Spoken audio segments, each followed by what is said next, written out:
J'ai rencontré David il y a 5 ans, et dès que nos regards se sont croisés, j'ai recommencé à croire en l'amour. Il était charmant, attentionné, tout ce que j'avais toujours désiré. Quand il m'a présenté à son fils Ryan, j'ai su que notre relation avait quelque chose de vrai.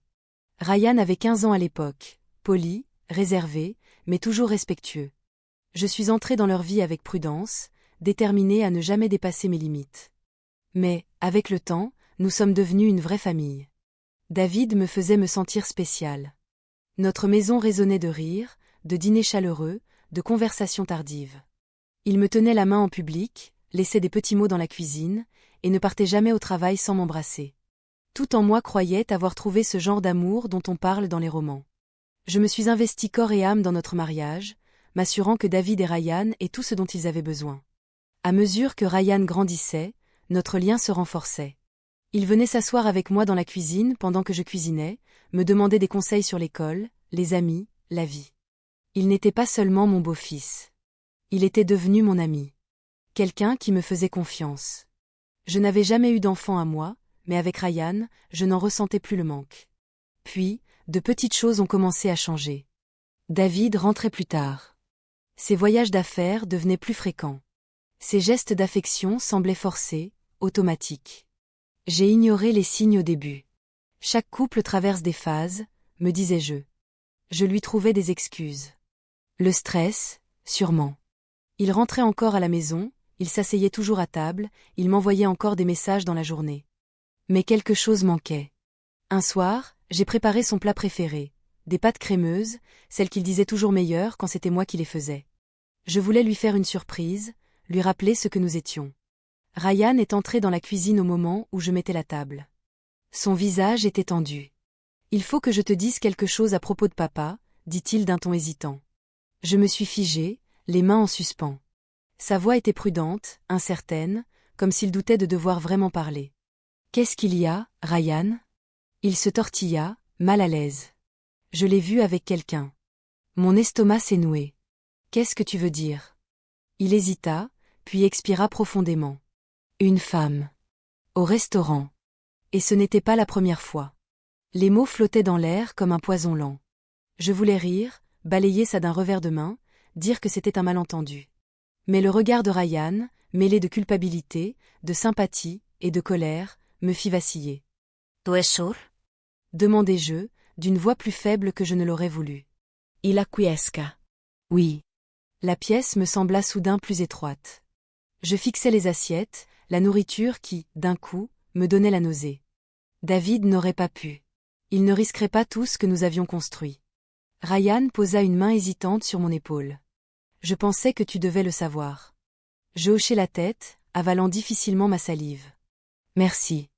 Il s'éloigna, me laissant là, debout, une cuillère à servir dans la main comme une encre. Je me suis dit que Ryan pouvait se tromper. Peut-être que c'était un dîner d'affaires. Peut-être que ce n'était rien. Mais au fond de moi, quelque chose s'était fissuré ce soir-là. Quand David est rentré, je l'ai observé. Il m'a embrassé sur la joue, m'a souri comme d'habitude. Le même homme que j'aimais depuis des années, mais désormais, une ombre planait sur lui. Une lourdeur dans ses gestes que je n'avais jamais remarquée. Je me suis assise en face de lui, à table, regardant sa manière de tourner sa fourchette, d'éviter mon regard en parlant. Je voulais lui demander directement, exiger la vérité. Mais je n'ai rien dit. J'ai écouté. Il m'a parlé de sa journée, du travail, de sa fatigue.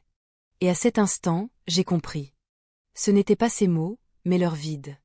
L'absence de chaleur dans sa voix quand il prononçait mon prénom. Je hochais la tête au bon moment, prétendant ne pas remarquer mes mains qui tremblaient sous la table. Cette nuit-là, alors qu'il dormait à mes côtés, je fixais le plafond. Mon esprit rejouait chaque instant de notre mariage. Chaque « je t'aime », chaque promesse, chaque regard autrefois rempli de dévotion. Avais-je été aveugle ? Ou avais-je simplement choisi de ne pas voir ? Je n'ai pas fermé l'œil de la nuit. Les mots de Ryan résonnaient sans fin dans ma tête. Le doute me rongeait, mais le déni me murmurait qu'il devait y avoir une autre explication. Je me suis dit que je ne tirerais aucune conclusion hâtive. J'avais besoin de preuves. Le lendemain matin, David m'a embrassée avant de partir comme toujours. Mais, pour la première fois, je ne l'ai pas embrassé en retour. Dès qu'il a quitté la maison, j'ai pris son téléphone. Il était verrouillé. Il ne le verrouillait jamais avant. Mes mains sont devenues froides en fixant l'écran. Il me cachait quelque chose. Je devais trouver un autre moyen. J'ai commencé à faire attention à sa routine. À ses expressions quand il parlait. De petites choses. Des hésitations. Des explications vagues. Et toujours ce téléphone, gardé tout près de lui. L'homme en qui j'avais mis toute ma confiance devenait un étranger. Ce soir-là, j'ai consulté en ligne le relevé de notre facture téléphonique. Mon cœur battait à tout rompre en regardant les numéros qu'il appelait et à qui il envoyait des messages. Un numéro revenait sans cesse. Tard le soir, pendant les pauses déjeuner, même les week-ends. Mon estomac s'est retourné quand je l'ai reconnu. Lisa. Ma meilleure amie. Je suis restée là, incapable de respirer. Un cauchemar. Un mauvais rêve. Lisa. La femme à qui je confiais tout. Celle qui riait dans ma cuisine autour d'un café. Je n'ai pas pleuré. Pas encore. Je devais en être certaine. Dans les jours qui ont suivi, j'ai ouvert les yeux. Ses excuses se ressemblaient. Reunions tardives. Déplacements imprévus. Courses urgentes. Un mensonge sur l'autre, empilé comme une tour fragile prête à s'effondrer. Puis, le vendredi soir, il m'a dit qu'il avait un dîner d'affaires. J'ai souri. J'ai hoché la tête. Et je l'ai regardé franchir la porte. Dès qu'il est parti, j'ai attrapé mes clés et je l'ai suivi.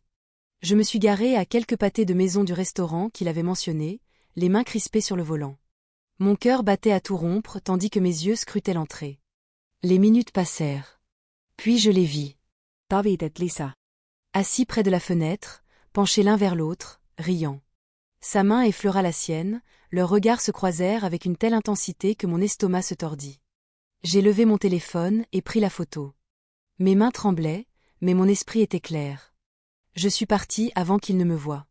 J'ai conduit en silence, mes pensées tiraillées entre la rage et le chagrin. Quand je suis rentrée, je me sentais vide. Je suis restée plantée devant le miroir, à chercher la femme que j'étais autrefois. Celle qui croyait en l'amour, en la confiance, en l'éternité. Elle n'était plus là. Ryan m'a trouvée assise dans le noir, le téléphone à la main. Il n'a rien dit au début. Il s'est simplement assis à côté de moi, attendant. Je lui ai montré l'écran. Sa mâchoire s'est crispée, ses poings se sont serrés.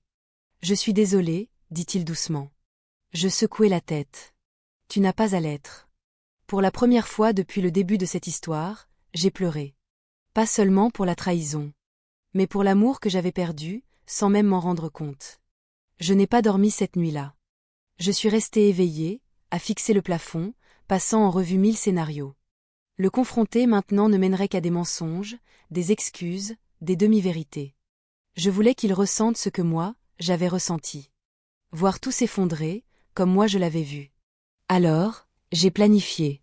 Le soir suivant, j'ai refait son plat préféré. Je me suis appliquée. Chaque ingrédient mesuré avec soin. Chaque geste rempli de colère et de douleur. La maison sentait bon, chaleureuse.